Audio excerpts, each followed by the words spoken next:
여러분 안녕하십니까. 오늘도 쏙쏙 한국사 함께 공부해 보도록 하겠습니다. 한국사 공부하시다 보면은 기억력 상당히 중요해요. 어떻게 내가 기억을 시켜놓고 시험장에서 어떻게 끄집어낼 것인가. 그 기억력을 본인 나름대로 철저하게 관리를 해주시면 한국사는 그렇게 어렵지 않습니다. 내신고사라든가 공무원 시험이라든가 능력시험이라든가 검정고시라든가 이 등등은 거의 한국사는 바뀔 수가 없잖아요. 어떻게 한국사가 바뀌어요? 역사가? 그 내용 중에서 본인이 기억하는 것을 어떻게 끄집어내느냐, 어떻게 기억시키냐가 중요한 거죠. 자, 문제 함께 풀어보도록 하겠습니다. 1번, 다음 내용에 해당하는 유물은 청동기 시대 군장이 막강한 권력과 경제력을 상징한다. 만주와 한반도에 널리 분포한다. 이렇게 바스적인 그림을 딱 보니까 그림에서 보니까 뭔가 많이 봤던 것이 나오죠. 많이 봤는데 구분이 안 돼. 근데 우리는 또 보니까 유물과 유적이 돼 있죠. 유물은 유적과의 차이점이 뭘까요? 유적은 옮길 수 없는 것이고 유물은 옮길 수 있는 거다. 대부분 유물은 유적지에서 많이 나오죠. 야, 고인들은 옮길 수 있을까요? 없어요. 못 옮겨요. 그럼 저기를 뭐라고 표현합니까? 무덤이라고 표시하죠. 무덤을 갖다 소중히 해야죠. 무덤을 함부로 옮깁니까? 못 옮기죠. 그러니까 이것은 강력한 권력과 경제력을 상징한다고 하죠. 무슨 시대? 청동기 시대. 청동기 시대 하면 우리 꼭 알아야 될 게 뭐가 있을까요? 그러면 고주선, 단군, 왕검을 기억해야 되겠죠. 단군, 왕검은 단군과 왕검은 따로따로 분리된 거죠. 쉽게 제사장 뜻이 있고, 그죠? 왕검은 정치적 지배자라는 뜻이죠. 그래서 우리는 청동기 시대는 재정, 일치, 단군, 왕검은 제사도 지내고 정치도 했다라고 보시면 되겠죠. 그래서 재정 일치, 나눠진 것 재정 분리, 그죠? 청동기, 고조선, 고인들, 강력한 막강한 권력을 갖고 있었다. 무덤, 고인들이겠죠. 자, 가락바퀴, 주먹도끼, 빗살무늬 도끼는 아시다시피 가락바퀴는 실을 만든 것이고 도목도끼는 뭘 채취하는 것이라 쓸 때 뭘 잡을 때 쓰는 것이고 빗살무늬 토기는 뭘까요? 그릇에 뭘 담궈 놓는 것이 되겠죠. 자, 저것은 시대별로 난다면 1번은 청동기 시대라고 볼 수 있고 2번은 뭐랄까 가락바퀴는 신석기, 주먹도끼는 구석기, 빗살무늬는 신석기, 빗무늬는 청동기 이렇게 보시면 되겠습니다. 2번 보겠습니다. 대화에서 기억에 해당한 나라는 뭐라고 했어요? 탄웅과 옥녀가 결혼해서 단군 왕검을 낳았다 갔습니다. 그래? 단군 왕검이 무엇을 세웠대? 라고 물었어요. 무엇을 세웠대? 알죠? 동해, 부여, 고구려, 옥저. 동해, 부여, 고구려, 옥저 아니라 고주선. 제가 이제 동해하면 옥저가 떠올랐으니까 말씀을 드렸는데 여기서 뭘까요? 고주선이죠. 부여를 잊어서는 아닙니다. 부여. 나중에 또 설명해 드리고 일단 문제 푸는 데 있어서 여기서는 환웅과 웅녀, 단군, 왕검에 대해서 문제 핵심 포인트가 나왔기 때문에 그냥 고주선 합니다. 답이 4번이 되겠습니다. 3번 보겠습니다. 3번. 다음에서 설명하는 것은 무엇일까? 라고 다음에 설명하는 것은 사만이 천군이 다스리는 신성 지역에 있다. 다른 지역에서 도망하여 온 자는 누구든지 돌려보내지 아니었다. 그런데 여기에서는 우리가 사만이라는 것은 뭘까요? 왕이 없는 군장국가가 사만이에요. 마한, 진한, 편한. 왕이 없었어. 그때는. 그래서 시험이 자주 사만을 배울 때 가장 시험에 잘 나오는 것이 바로 소도라는 지역이죠. 소도. 이건 안 빠질 수 없죠. 이 소도는 천군이라는 제사장이 있었는데 천군이라는 제사장이 다스리는 신성한 지역이에요. 그래서 이곳은 천군이 허락 없이 도둑이 들어와도 이곳은 잡아갈 수가 없었어. 그래서 소도는 뭐라 할까요? 천군이라는 제사장이 다스리는 신성한 지역, 제사를 지내는 것이다 라고 보시면 되죠. 답이 3번이 되겠습니다. 자, 4번 보겠습니다. 6세기 상황을 나타난 지도다. 이 시기에 대한 설명으로 옳은 것이 무엇입니까? 자, 6세기라고 했어요. 6세기라고 하면 우리가 자, 다 보세요. 왕이 없는 군장 국가는 만진한 편안이라고 했죠. 왕이 있는 국가는 우리는 뭐고요? 군장 국가가 아니죠. 이것은 뭐요? 고대 국가죠. 다시 말씀드리면 고구려, 백제, 신라. 제일 고구려, 백제, 신라인데 만드는 시기는 신라, 고구려, 백제죠. 그럼 번성한 시기는 한강 유형이 제일 번성한 시기는 백제, 고구려, 신라죠. 4세기 때는 백제가 한강 유형을 차지했었고 5세기 때는 고구려가 한강 유형을 차지했고 6세기 때는 누가? 신라가 차지했죠.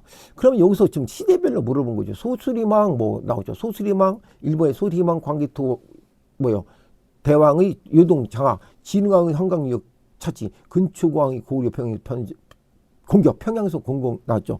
여기서 소수리망이 나왔다는 것은 우리가 일단은 역사적으로 여러분도 아시겠지만 이 왕들의 이름을 다 기억할 수가 없어요. 근데 소수리망이 업적과 그다음에 소수리망은 불교 뭐 이 정도는 이해하시면 되겠죠. 자, 소수리망은 여러분도 아시다시피 어디에서 영토, 고구려의 영토를 넓히고 다양하게 만들고 있는 소수리왕이에요. 이게 고구려 왕이에요, 고구려.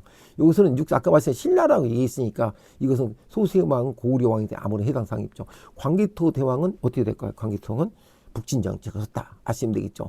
자, 3번에 진흥왕 나오네요, 진흥왕. 그래서 대충 우리가 볼 때는 6세기라고 했으니까 아까 말씀드린 4세기는 백제, 5세기는 고구려, 6세기는 신라라고 했으니까 왕 이름만 알아도 이게 누가 어디 시대 어떤 거라고 알 수 있죠. 진흥왕 하면 많아요. 진흥왕의 업적은 상당히 많거든요. 진흥왕 순수비도 있고 진흥왕 업적이 있고 진흥왕은 신라 시대에는 봤죠. 그래서 불교를 했던 건 맞아. 뭐 고구려, 백제, 신라는 다 불교를 숭배했기 때문에 여기서는 진흥왕 하면 잊지 말아야 될 게 뭐가 있을까요? 화랑도예요. 황룡사 건립을 중요했고 그렇죠? 그렇죠. 그래서 여기서는 진흥왕이 화랑도는 신라의 삼국 통일을 하는데 기틀을 마련한 제도가 화랑제도 아니에요. 그렇죠. 그러기 때문에 답이 진흥왕이 한강유역 차지했다 보시면 되겠죠. 근초고왕이 고구려 평양성 공국. 그럼 이거는 근초고왕의 고구려 평양성 공국이 했다는 근초고왕은 고구려 사람이 안 한 얘기죠. 그렇죠. 고구려 사람일 거예요. 어디? 백제 사람이 되겠죠. 백제왕이 되겠죠. 그래서 일단 답이 3번이 되겠습니다. 5번 보겠습니다. 5번을 보시면 조금 올라갈게요. 자, 5번을 보겠습니다. 5번은 다음 서희와 거란 장수 소순영 간의 담판 내용 중 일부이다. 세치혈한 많이 들어봤잖아요. 야, 세치인데 지역이다. 이 담판의 결과로 고구려가 획득한 지역은 어디니까 이렇게 물었어요. 강동 육주라고 해도 너무 쉽죠. 소순영 고구려는 신라의 땅에서 나왔고 소순영이 그렇게 했다는 얘기예요. 누구한테? 누구한테 했다는 얘기죠? 서희한테. 고구려는 내 땅 고란 영토인데 고려가 차지하고 있다. 내놔라 이거죠. 그래서 뭐랬어요? 서희는 우리 고려는 고구려의 후예이다. 압록강 근처에도 우리 땅인데 현재 여진이 차고 있어서 고란과 국교를 맺지 못하고 있기 때문에 여전을 쫓아내려면 니들이 길을 터주면 내가 고란과 국교를 막겠다라고 얘기한 거죠. 그렇죠? 강동 육주라고 보시면 돼요. 그래서 물론 아까 좀 말씀드린 여기서는 고려는 고구려의 후예이다는데 여기서 말하는 고구려 있죠? 고려 이렇게 나왔죠. 또 사만 나왔죠. 대한제국 갈 적에 대한제국 고종이 세운 대한제국 있죠. 아간 파천에서 나와가지고 그게 바로 사만의 뜻을 큰 것을 뜻에서 만든 것이 대한제국이라고 나온 것이고 여기서 소위 말하는 고려는 고구려 후예되는 것은 고구려 여자만 빼는 겁니다. 그렇죠? 고조선하고 조선은 또 차이가 고조선 할 때는 애고자 쓴 것이고 고조선 할 때는 애고자고 조선 할 때는 그냥 그 고자 하나 붙인 거죠. 구분하기 위해서 그렇게 보시면 되겠습니다. 자, 쭉 올라가서 이제 몇 번 볼까요? 6번 한번 볼까요? 6번. 다음에 설명한 토지들은 배경, 권문세족이 불법 토지 소유로 국가 재정이 악화됐다. 2번 내용. 권문세족이 뭔지 알죠? 고려 말을 얘기하는 거예요. 토지를 몰수하여 관리들에게 지급했다. 신진사대부의 경제적 기반을 확립했다. 라고죠. 자, 이 뜻은 뭐냐면 지금 고려 말에 공민왕 시대죠. 고려 말에 아주 권문 세력들이 하면서 신진사대부 정도저인과 정봉주가 나타나겠죠.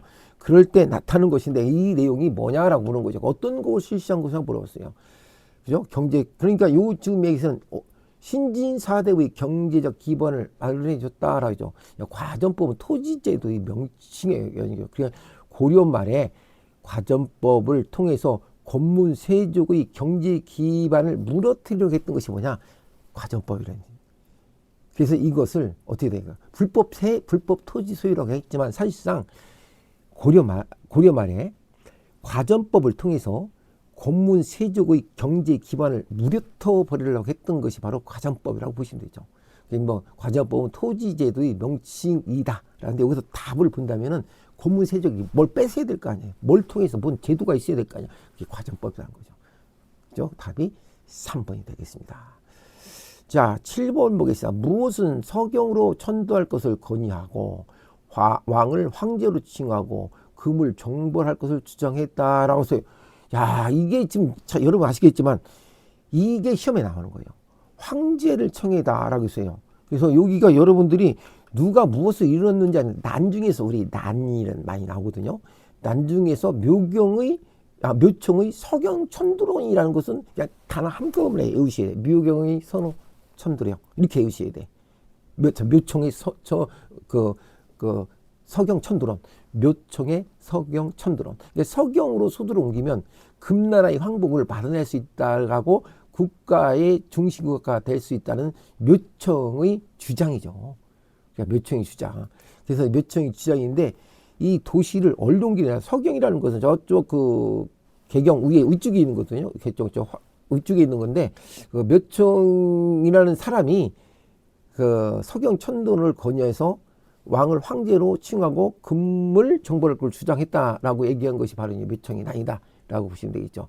그래서 고려에서 그 서경에서 그죠? 서경이 지금 말씀드린 서경에서 이어진 반란을 갖다가 우리는 묘청이나이라고 이렇게 보시면 되겠습니다.